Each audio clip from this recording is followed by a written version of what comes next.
অন্তর্বর্তীকালীন সরকারে আলেম সমাজের প্রতিনিধি হিসেবে যোগ দিয়েছেন দেশের বরেণ্য আলেম মাওলানা আফম খালিদ হোসেন। স্বাধীনতার পর এই প্রথম কোনো রাষ্ট্র সংস্কারমূলক কাজে অংশ নিয়েছেন বাংলাদেশি আলেম। বিভিন্ন সময়ে ভোটের রাজনীতিতে অনেক আলেমকে নির্বাচিত হয়ে আসতে দেখা গেলেও তত্ত্বাবধায়ক কিংবা অন্তর্বর্তীকালীন কোনো সরকারে এখন পর্যন্ত আলেম সমাজের কোনো প্রতিনিধি ছিল না। এবারই প্রথম এমন ঘটনার সাক্ষী হলো পুরো দেশ।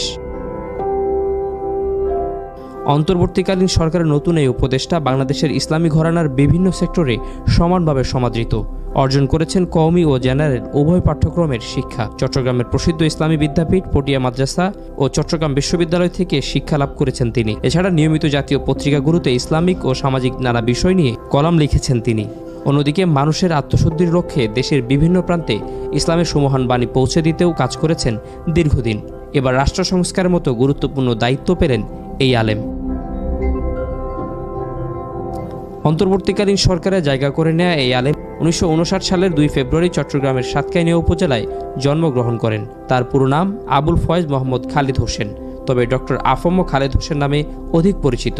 তিনি হেফাজতে ইসলাম বাংলাদেশের সাবেক নায়েবে আমির, ইসলামী আন্দোলন বাংলাদেশের শিক্ষা বিষয়ক উপদেষ্টা, মাসিক আত-তাওহীদের সম্পাদক, বালাগুস সড়কের সহকারী সম্পাদক ও আন্তর্জাতিক ইসলামী বিশ্ববিদ্যালয় চট্টগ্রামের Quranic science and Islamic studies বিভাগের অতিথি শিক্ষক হিসেবে কর্মরত ছিলেন। এর আগে চট্টগ্রামের ওমরগনি MES কলেজের ইসলামের ইতিহাস বিভাগের অধ্যাপক ও বিভাগীয় প্রধান এবং এশিয়ান ইউনিভার্সিটি অব বাংলাদেশের খণ্ডকালীন অধ্যাপক হিসেবে কৃতিত্বের সঙ্গে দক্ষতার স্বাক্ষর রেখেছেন। ছাত্রজীবনে ইসলামী ধারার প্রাচীনতম রাজনৈতিক দল নেজামে ইসলাম পার্টির ছাত্র সংগঠন ইসলামিক ছাত্র সমাজের কেন্দ্রীয় সভাপতি ছিলেন।